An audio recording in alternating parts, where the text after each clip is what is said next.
Awesome, awesome, awesome. Hey, last thing. So how we went tiny. That's really kind of meant to be the focus of this panel here. So it's a really great opportunity. I'm going to hand it over to Colin. The same deal again. If you've got a question, it's preferable if you can come to the microphones. That way everybody hears your question. Say your name, because that's part of who you are, and that's important. So take it away, Colin. Thank you. Thank you very much.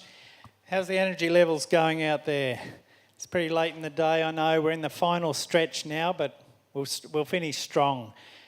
We've got a good panel here. You've seen a fair few of these people already through the afternoon. We'll do the introductions as we have already. So for some of you who've been up here a couple of times, how about you try and give us something new that we haven't heard yet? A few people we haven't seen before. The other good thing about the panel is we've got a good mixture here of people in the business, if you like, building houses, plus people who are living in them. So keep that in mind when you ask your questions. So let's go through the panel again. I'll start up that end. My name's Chris Wimban. I'm a tiny house dweller. Something new is living in a tiny house gave me inspiration to come up with some characters for a book about building a tiny house, including Emily the Echidna, who is an electrician, women in technical roles. And I'm currently creating more for my nieces and nephews because I can't kind of not. So there's going to be a fruit bat coming and a penguin. Lovely. Sally, we've heard all about you, but go on. I've got nothing new. She seems to have shared everything with us. Al? Since I've been living tiny, I've gone vegan in the last few weeks, so that's a bit of a change for me, and it's a good thing because my health wasn't really great. What else? Blank.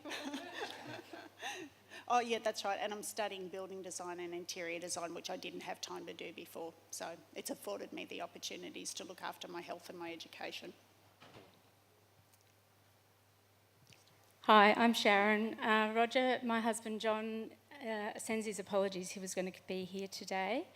The best thing I can think of about living tiny is living within my means and not giving up. I think that's the main key. If you ever find yourself in financial difficulty, do not do anything silly. Be calm. Call me. And we'll see if we can work it out. That's pretty much from me as far as introduction. I live at Beechmont. I live in Jardine Tiny House, Australia. We're building our second tiny house, which is Cabane, and we're doing them owner-builder. We have done them owner-builder. So we live it, we love it, we sell it, we help people. And I'll cut in here. Sharon's got the most amazing backstory, which I think was shared at the previous tiny house seminar some time ago. So if you get to hear that, fantastic. The next person I'm going to introduce, because this is the first person that my wife and I met in our tiny house journey. So Patty, tell us about you. Well, my name's Patty, and I've loved living in a tiny for about 1.5 years now. And as much as everybody has here, I highly recommend the process. I don't have the skills to build my own, so I did employ a professional builder, but I've kitted it all out myself, and I've just loved the journey. It's been surprising the whole way how much achievement and that sense of worth, the sense of community, the people that I've met along the way, and that sense of worth and achievement is just phenomenal. I really didn't see it coming. Hi, I'm Lara. I spoke before, so you probably know everything. Something new. I'm having a baby. There you go. You didn't notice that, did you? It'll be new. We're doing a really interesting project this year. It's about compact living and intergenerational share housing, not on trailer, small spaces. So that'll be this year's challenge. Cool. And I guess to introduce myself, I started my career as a cabinet maker, did that for about 15 years, then got into IT and did that for about the same amount of time. Then decided to have a green change to lessen the stress in my life.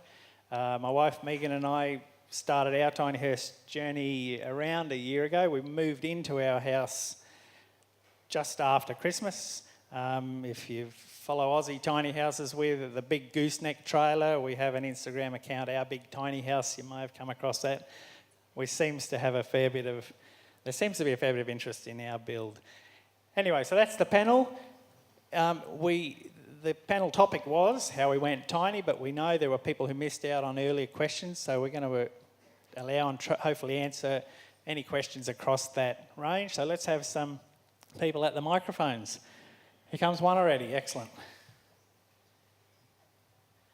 This is a super practical question for tiny houses who have kids. Thoughts on bathrooms, like whether it's worth taking space for bathrooms, and Sally, how you fill your bath up? Like, do you have enough water? Yeah. Yeah, so our bathroom, we've got the Nature Loo composting toilet. It's been great for the kids. I guess having it inside is important for me because, you know, I wouldn't want the kids going out in the middle of the night to go to the toilet or anything like that, so that's been important. What I've noticed with the composting loo actually is that, like, it's because it's got a fan and things like that, it actually smells better than a normal loo, so it's actually nice. Not nice, but anyway. So yeah, just the kid, I guess. Yeah, so from the toilet point of view, the water, we're actually not off grid, so we actually do connect to the owner's bore water, and then we actually use a whole lot less water. So I was talking to someone about it the other day. Like, the kids are not used to flushing, so when we come to events like this and going to the toilet, I'm like, you've got to flush. Like, remember to do that, and it'll be like, but why? You know, there's no need. I just did a wee or did whatever. So does that answer your question enough? Yeah. And the bath that I've got is actually like it's. So it takes not a lot to fill it up. Yeah, and especially if I sit in it, it only needs that much water. So. My kids have only just started to like having a shower, so they prefer a bath, and I like that for them. I might just mention also in the bathroom area, Jimmy's presentation earlier was talking about the incinerating toilets. We have one in our tiny house, and it's really good. They're expensive, but for us the trade-off is never any waste. You know, if we go to someone's property and want to park there, we don't have to worry about where's your poo go, because it's just the tiniest little bit of ash. So for us, it was a long-term, not have to worry about composting and not have to worry about where we park it. Unless somebody else comes up, I've got two questions. I'll start with a quick one. I'm looking at insulation for external containers. So rather than taking up space inside, I want to externally. I've seen lots of solutions for inside containers, but there's the problem of condensation. So I'm wondering if anybody's got specific knowledge on insulation for externally cladding a container. And so you're talking about a shipping container, Yeah. a metal shipping container. Anybody have some experience in that? Probably spraying it would be the best option, because then the spray foam sits right against the substrate, the outside of it, because otherwise condensation would form between the steel and the insulation, and that'll happen with a caravan or with any build. So, Great. yeah. Thank you. Next question would just be relating to how close is your experience, or thinking about, somebody said yesterday that perhaps tiny living is still on the fringe. What's your feeling about the trajectory of how far we are to that bell curve critical mass where it becomes self-evident that we should be heading in this direction? Anybody? Mel, you'd be I good think at that. that we're already heading in that direction. I mean, I have been for a few years, and my situation was that I kind of had to, you know, so it was just a natural progression, and I'm sure a lot of other people living tiny are in the same situation, and a lot of other people are just sitting on that edge, just waiting for the push or waiting for them to jump. So, Yeah, Chris. I don't think you'll get much more mainstream than me. So I kind of still work in IT. I've always lived in normal houses. I'm I'm very lucky and I completely appreciate it. I'm not doing this for financial reasons. I don't have to.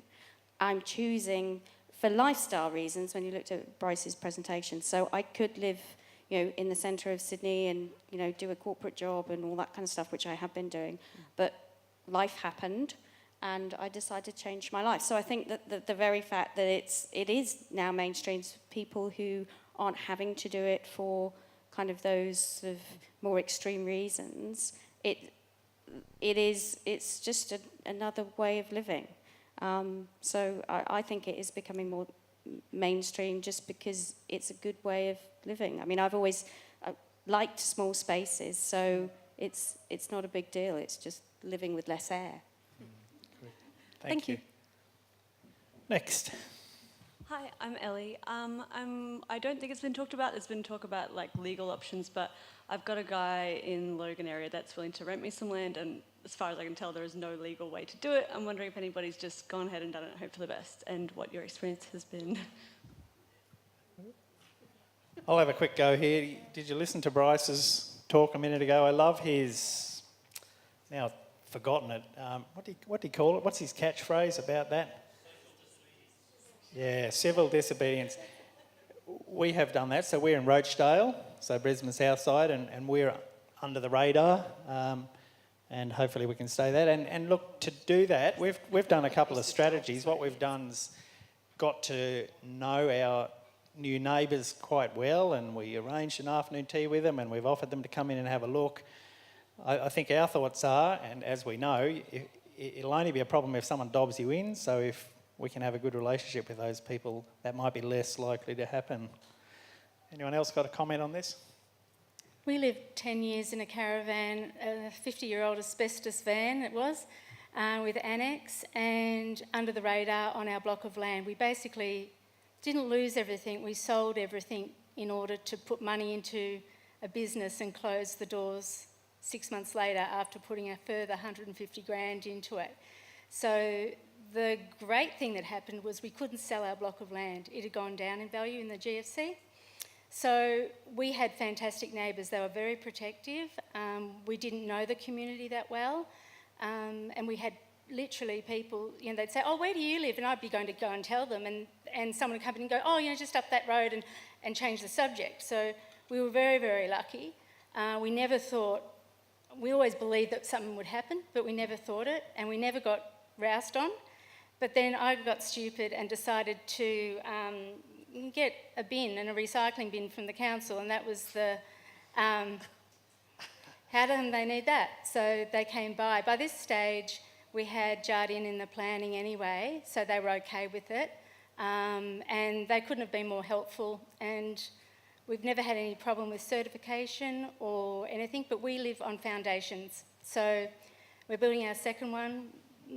The building suit called me the other day just to see how I was going. I said, it's taking a while. We only got 1 day a week. And he goes, no, you really inspired me. I can't wait to final your house. So it was nice. Very good. Answer your question? I think you were next. Mine's kind of similar. My name's Keith. I don't know. I know some of you have movable tiny houses. Are you all in Queensland? And the ones that are in Queensland, I'd just be curious to know what are some of the challenges you've had as far as where you've been able to park it. Have you had any issues with, city councils or anything like that as far as? Mine's a really interesting scenario that most wouldn't know. I've actually ended up in a residential caravan park with a whole bunch of retirees. So, and they're in their caravans and annexes. And when I moved in, the average age didn't change. But I've found the community that I was looking for. I was in a 2-bedroom unit and I was hiding myself away, and it just wasn't good for my psyche. So I went tiny, and I eventually had to quickly find a place, and I happened to find one because I was still working in the city. So I've ended up in a caravan park, and it's cheaper than I was living in a 2-bedroom house. I've got people just outside my back window. that know when I'm home that, the community there is just amazing. So that's what I brought out of it. You've just got to research, I think is one thing that has been said earlier today as well. Keep looking. Facebook page? I've got a Landshare page that I host on Facebook, and I connect the dots with people and help them to find places to live. So you've really got to approach the owner of the land and, see if it's going to feel right for you to be in that environment, if they're okay with you to live there, and then ask them about the neighbours. If they're having fights with their neighbours, it's probably not ideal to move there because anything might tick them off.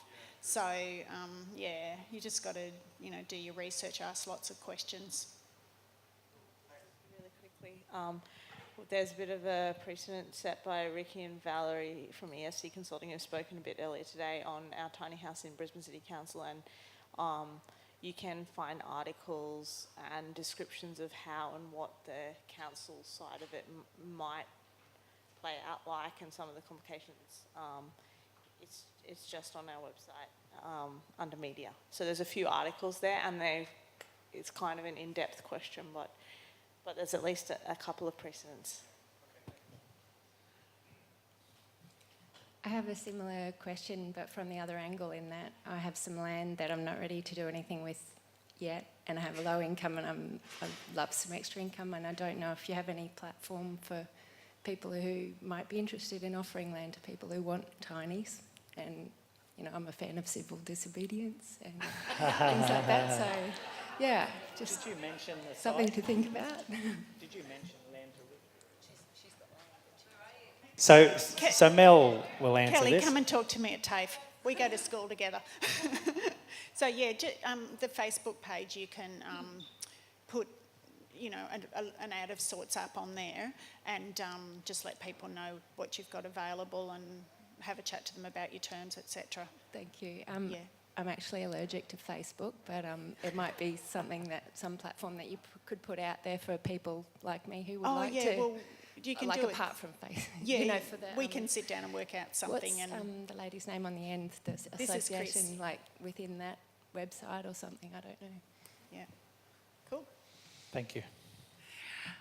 Question for Sally. How successful were you in getting rid of stuff before moving into your tiny house? Thank you. Pretty good. I've got that ruthless type of detachment personality.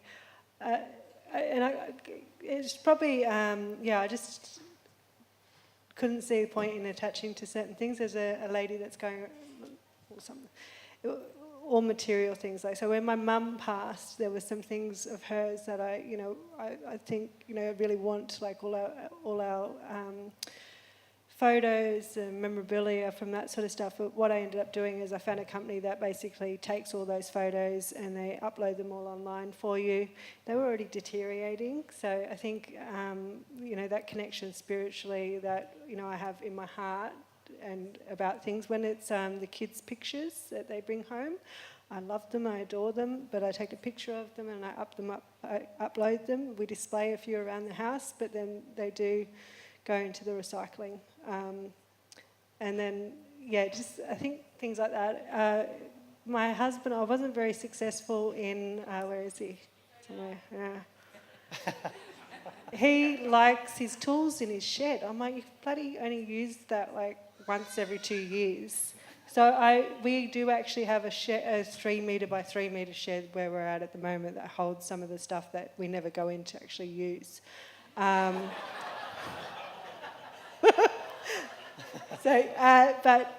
That's, and it's funny because we've got a page in our local community, and they've just basically set up a page to say, I've got this, and my friend actually lent me one, like we had to borrow in wintertime, a humidifier.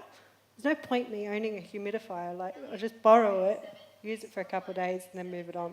So it takes you a while to get into that mindset of you don't actually need to have the physical things, and then for the physical things that you do need to have, then you make room for those. So they're the things that I love in my house, yeah. I think probably most of the members here might agree that you find it a bit liberating once that junk goes. We certainly did. One more over here. Yeah, I was just wondering where you actually did the builds, like in your own backyards? Or? Where they did the builds. Who wants to talk about that? You remember why? Because you have to keep levelling it. We did ours own a builder, and we just kept chipping away. We just kept working on it. I didn't have much of a skill set, except I had high standards. But fortunately, my husband could do things, and I was running for beers all the time. But yeah, it just took time. And what we do is we offer a coaching service. So if anyone ever wanted to do it, we help them do it, and with phone, email, physical support. So you never have to be frightened of having to do something on your own, because there's plenty of people in this movement that would be happy to help you. But it was very important for me after 10 years of being in a caravan, and it's very scary at times on the mountain. I wanted to be on foundations. I wanted to make sure I wasn't going to blow down the hill and all that sort of thing. So I sort of was happy to wait for anything to come. I just always believed that I would get my home one day, and there were times when we had many setbacks, but in my mind I just felt like I was sitting down. I was never going backwards. I was only going, if I couldn't go forwards, I certainly wasn't going backwards, and you just keep chipping away. That's true. And so those houses are on foundations, aren't they, not yes, wheels? Yes, they are. Yeah. Yep. Do you want to talk about how we did it? I've got a tiny house on wheels, and I've used Fabio from Aussie Tiny Houses out the front. He made the entire process so delightful. He sent me photos the whole way. I could ring him up and go, can you just change this bit here? I've thought about it and I want it different. And he was just fabulous. And he actually got it built a week earlier than planned, so it was 5 weeks, which caused a problem because I didn't have my site ready yet. It was awesome. And so both you and us had a portion of it done by a company, and then in our case it was bare shell inside, and we finished it off on the site where we now live, and you still finishing things off as well. The electrics were all done, all the lighting's in, and to be honest, I don't want the project to finish. I'm still got the splashback to do, but it's just so much fun, so much fun. I've actually seen in the US there's a thing called the Latch Collective. It's actually a space which allows people to go and build their tiny house on a site. We've also seen in the Yarra Valley a place called Ecos, where they're actually partnering with a tiny house builder down there because they have some sheds and areas. So I see there's a big opportunity for maybe community organisations, even private organisations that have got space, especially with sheds, especially where there are skilled people, which I've seen a few examples of, to be a space where DIYers can go, because that's one of the biggest questions, is where do you need power, you need shelter in the Australian winter and summer and things like that. You need somewhere to store your materials so they don't get stolen. And I think there's a big opportunity for, especially community organisations with that kind of space, to support the tiny houses that are being built, to allow people, even just come and camp for the weekend. You can't build a tiny house in a city centre, and there are still a lot of people who are living in very urban environments but want to build those tiny houses. Thank you. No more questions. I got the wind up a few minutes ago. So look, I want to finish just with one question, which I'll also answer, and that's, can I do it? Up here we have, like I said, representatives of different people. We've got tradespeople,